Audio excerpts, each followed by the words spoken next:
नमस्कार। प्रस्तुत है मुंशी प्रेमचंद द्वारा लिखी हुई कहानी आखिरी हीला।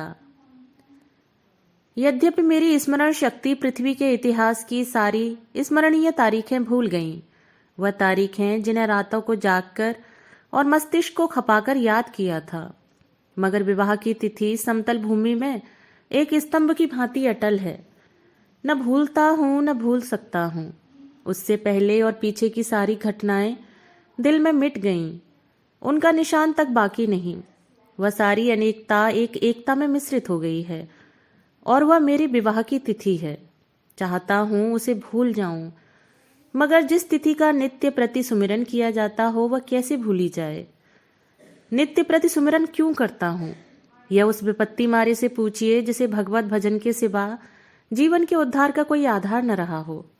लेकिन क्या मैं वैवाहिक जीवन से इसलिए भागता हूँ कि मुझमें रसिकता का अभाव है और मैं कोमल वर्ग की मोहिनी शक्ति से निर्लिप्त हूँ और अनासक्ति का पद प्राप्त कर चुका हूँ। क्या मैं नहीं चाहता कि जब मैं सैर करने निकलूं तो हृदयेश्वरी भी मेरे साथ विराजमान हो, विलास वस्तुओं की दुकानों पर उनके साथ जाकर थोड़ी देर के लिए रसमय आग्रह का आनंद उठाऊं। मैं उस गर्व और आनंद और महत्व का अनुभव कर सकता हूँ जो मेरे अन्य भाइयों की भांति मेरे हृदय में भी आंदोलित होगा। लेकिन मेरे भाग्य में वह खुशियां व रंगरेलियां नहीं है, क्योंकि चित्र का दूसरा पक्ष भी तो देखता हूँ।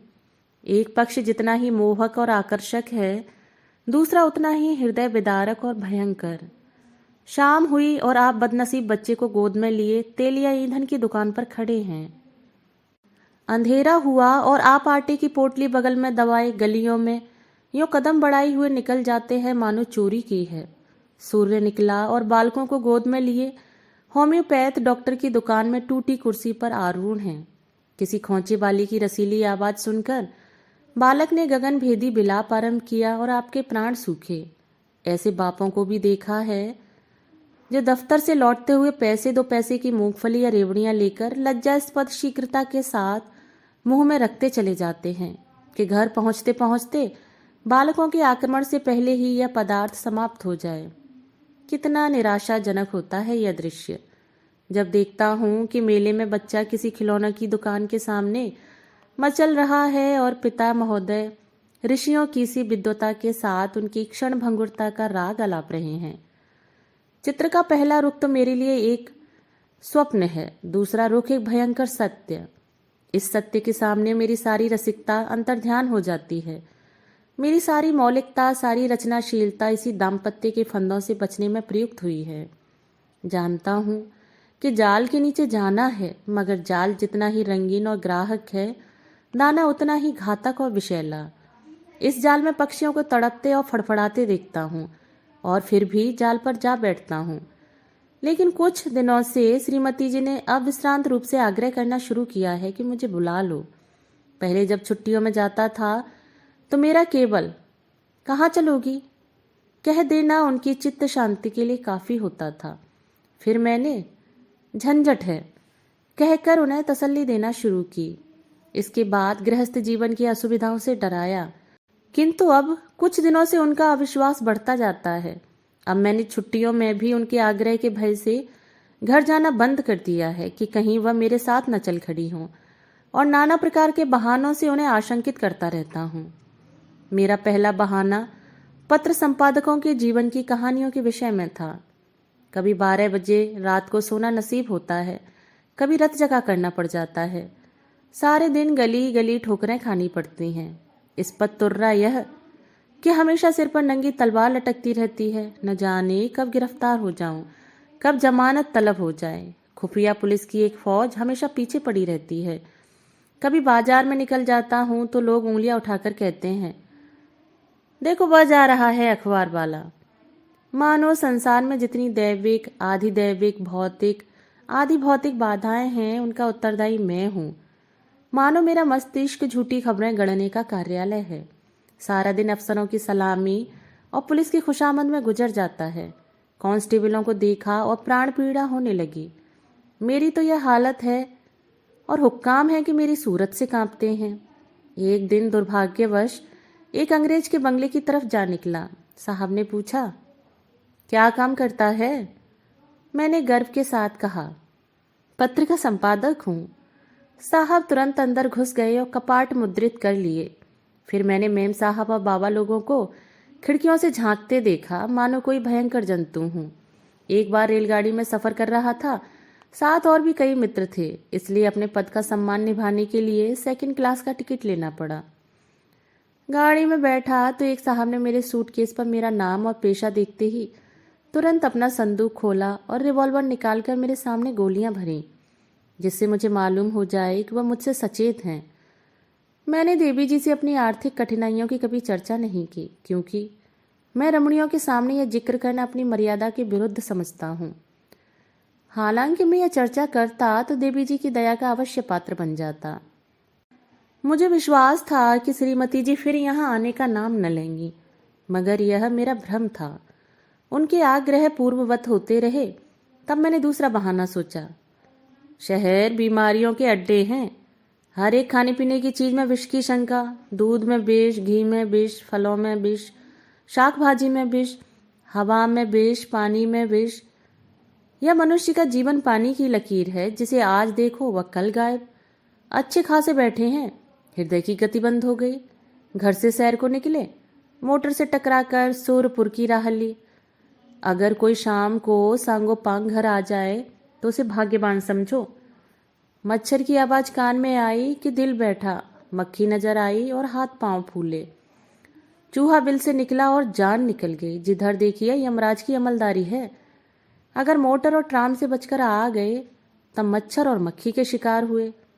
बस यही समझ लो कि मौत हरदम सिर पर खेलती रहती है। रात भर मच्छरों से लड़ता हूँ, दिन भर मक्खियों से। नन्ही सी जान को किन किन दुश्मनों से बचाऊं। सांस भी मुश्किल से लेता हूँ कि कहीं क्षय के कीटाणु फेफड़े में न पहुंच जाएं। देवी जी को फिर भी मुझ पर विश्वास न आया। दूसरे पत्र में भी वही आरजू थी। लिखा था, तुम्हारे पत्र ने एक और चिंता बढ़ा दी। अब प्रतिदिन पत्र लिखा करना, मैं एक न सुनूंगी और सीधे चली आऊंगी। मैंने दिल में कहा, चलो सस्ते में छूटे। मगर यह खटका लगा हुआ था कि जाने कब उन्हें शहर आने की सनक सवार हो जाए। इसलिए मैंने तीसरा बहाना सोच निकाला। यहाँ मित्रों के मारे नाकों में दम रहता है। आकर बैठ जाते हैं तो उठने का नाम ही नहीं लेते, मानो अपना घर बेच आए हैं। अगर घर से टल जाओ तो आकर बेधड़क कमरे में बैठ जाते हैं और नौकर से जो चीज चाहते हैं उधार मंगवा लेते हैं। देना मुझे पड़ता है। कुछ लोग तो हफ्तों पड़े रहते हैं, टलने का नाम ही नहीं लेते। रोज उनकी सेवा सत्कार करो, रात को थिएटर या सिनेमा दिखाओ, फिर सवेरे तक ताश या शतरंज खेलो। अधिकांश तो ऐसे हैं जो शराब के बगैर जिंदा ही नहीं रह सकते। अक्सर तो बीमार होकर आते हैं, बल्कि अधिकतर बीमार ही आते हैं। अब रोज डॉक्टर को बुलाओ, सेवा शुश्रूषा करो, रात भर सिरहाने बैठे पंखा झलते रहो, उस पर यह शिकायत भी सुनते रहो कि यहाँ कोई हमारी बात भी नहीं पूछता। मेरी घड़ी महीनों से मेरी कलाई पर नहीं आई। दोस्तों के साथ जलसों में शरीक हो रही है। अचकन है, वह एक साहब के पास है। कोट दूसरे साहब ले गए। जूते और एक बाबू ले उड़े। मैं वही रद्दी कोट और वही चमरौदा जूता पहनकर दफ्तर जाता हूँ। मित्रवृंद ताड़ते रहते हैं कि कौन सी नई वस्तु लाया है। कोई चीज लाता हूँ तो मारे डर के संदूक में बंद कर देता हूँ। किसी की निगाह पड़ जाए तो कहीं न कहीं न्योता खाने की धुन सवार हो जाए। पहली तारीख को वेतन मिलता है तो चोरों की तरह दबे पांव घर आता हूँ कि कहीं किसी महाशय को रुपयों की प्रतीक्षा में द्वार पर धरना जमाए न देखे हूँ। मालूम नहीं उनकी सारी आवश्यकताएं पहली ही तारीख की बाट क्यों जोती रहती हैं। एक दिन वेतन लेकर 12 बजे रात को लौटा, मगर देखा तो आधे दर्जन मित्र उस वक्त भी डटे हुए थे। माथा ठोंक लिया। कितने ही बहाने करूं, उनके सामने एक नहीं चलती। मैं कहता हूँ घर से पत्र आया है, माताजी बहुत बीमार हैं। जवाब देते हैं, अजी बूढ़े इतनी जल्दी नहीं मरते, मरना ही होता तो इतने दिन जीवित क्यों रहती। देख लेना 2-4 दिन में अच्छी हो जाएंगी। और अगर मर भी जाएं तो वृद्धजनों की मृत्यु का शोक ही क्या, वह तो और खुशी की बात है। कहता हूँ लगान का बड़ा तकाजा हो रहा है। जवाब मिलता है, आजकल लगान तो बंद हो ही रहा है, लगान देने की जरूरत ही नहीं। अगर किसी संस्कार का बहाना करता हूं तो फरमाते हैं, तुम भी विचित्र जीव हो। इनको प्रथाओं की लकीर पीटना तुम्हारी शान के खिलाफ है। अगर तुम उनको मूलोच्छेदन करोगे तो वह लोग क्या आकाश से आवेंगे? गरज यह है कि किसी तरह प्राण नहीं बचते। मैंने समझा था कि हमारा यह बहाना निशाने पर बैठेगा। ऐसी घर में कौन रमणीय रहना पसंद करेगी जो मित्रों पर ही अर्पित हो गया हो? किंतु मुझे फिर भ्रम हुआ। उत्तर में फिर वही आग्रह था। तब मैंने सोचा, यहाँ के मकान हैं कि चिड़ियों के पिंजरे? न हवा है न रोशनी, वह दुर्गंध उड़ती है कि खोपड़ी भन्ना जाती है। कितने ही के तो इसी दुर्गंध के कारण विसूचिका, टाइफाइड आदि रोग हो जाते हैं। वर्षा हुई और मकान टपकने लगा। पानी चाहे घंटे भर बरसे, मकान रात भर बरसता रहता है। ऐसे बहुत कम घर होंगे जिनमें प्रेत बाधाएं न हों। लोगों को डरावने स्वप्न दिखाई देते हैं। कितनों ही को उन्माद रोग हो जाता है। आज नए घर में आए, कल उसे ही बदलने की चिंता सवार हो गई। कोई ठेला असबाब से लदा हुआ जा रहा है, कोई आ रहा है। जिधर देखिए ठेले ही ठेले नजर आते हैं। चोरियां तो इस कसरत से होती हैं कि अगर कोई रात कुशल से बीत जाए तो देवताओं की मनौती की जाती है। आधी रात हुई और चोर चोर, लेना लेना की आवाजें आने लगी। लोग दरवाजों पर मोटे मोटे लकड़ी के फट्टे या जूते या चिमटे लिए खड़े रहते हैं। फिर भी चोर इतने कुशल हैं कि आंख बचाकर अंदर ही पहुंच जाते हैं। एक मेरे बेतकल्लुफ दोस्त हैं, स्नेहवश मेरे पास बहुत देर तक बैठे रहते हैं। रात अंधेरे में बर्तन खड़के तो मैंने बिजली की बत्ती जलाई, देखा तो वही महाशय बर्तन समेट रहे हैं। मेरी आवाज़ सुनकर जोर से कहकहा मारा और बोले, अरे मैं तुम्हें चकमा देना चाहता था। मैंने दिल में समझ लिया अगर निकल जाते तो बर्तन आपके थे। जब जाग पड़ा तो चकमा हो गया। घर में आए कैसे थे यह रहस्य है। कदाचित रात को ताश खेलकर चले तो बाहर जाने के बदले नीचे अंधेरी कोठरी में छिप गए। एक दिन एक महाशय मुझसे पत्र लिखाने आए। कमरे में कलम दबात न थी। ऊपर के कमरे से लाने गया, लौटकर आया तो देखा आप गायब हैं और उनके साथ फाउंटेन पेन भी गायब है। सारांश यह है कि नगर जीवन नरक जीवन से कम दुखदाई नहीं है, मगर पत्नी जी पर नागरिक जीवन का ऐसा जादू चढ़ा हुआ है कि मेरा कोई बहाना उन पर असर ही नहीं करता। इस पत्र के जवाब में उन्होंने लिखा, मुझसे बहाना करते हो, मैं हरगिज नहीं मानूंगी। तुम आकर मुझे ले जाओ। आखिर मुझे 5वां बहाना करना ही पड़ा। यह खोचे वाले के विषय में था।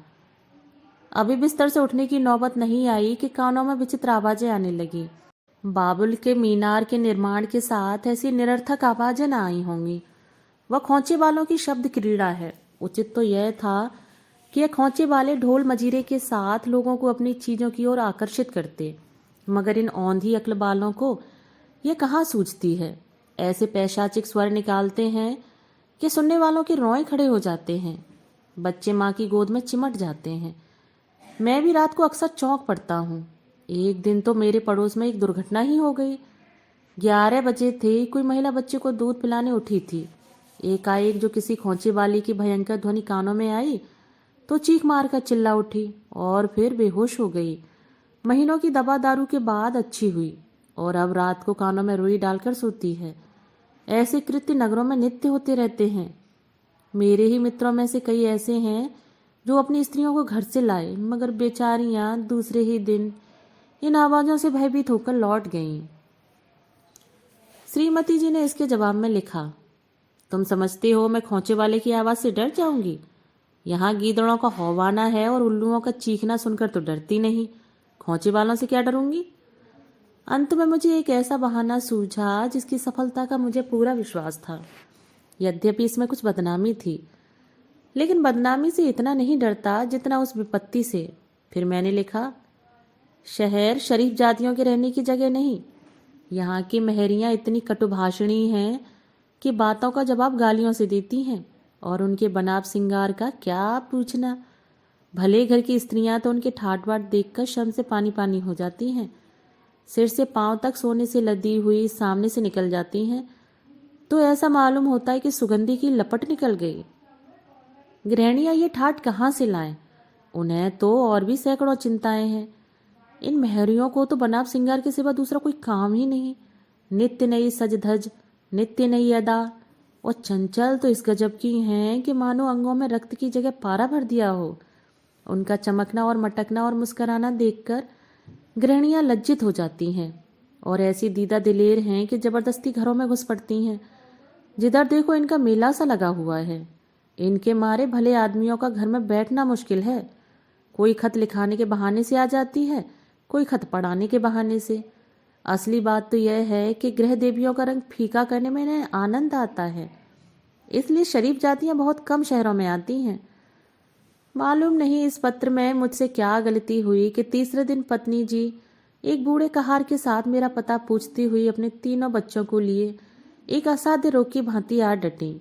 मैंने बदहवास होकर पूछा, क्यों, कुशल तो है?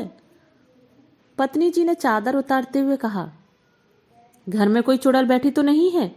यहाँ किसी ने कदम रखा तो नाक काट लूंगी। हाँ, जो तुम्हारी शय न हो। अच्छा, तो अब रहस्य खुला। मैंने सिर पीट लिया। क्या जानता था अपना तमाचा अपने ही मुंह पर पड़ेगा। दोस्तों, अभी आप सुन रहे थे मुंशी प्रेमचंद द्वारा लिखी हुई कहानी आखिरी हीला। कहानी के विषय में अपने विचार कमेंट बॉक्स में जरूर साझा कीजिएगा। मिलते हैं एक नई कहानी के साथ। धन्यवाद।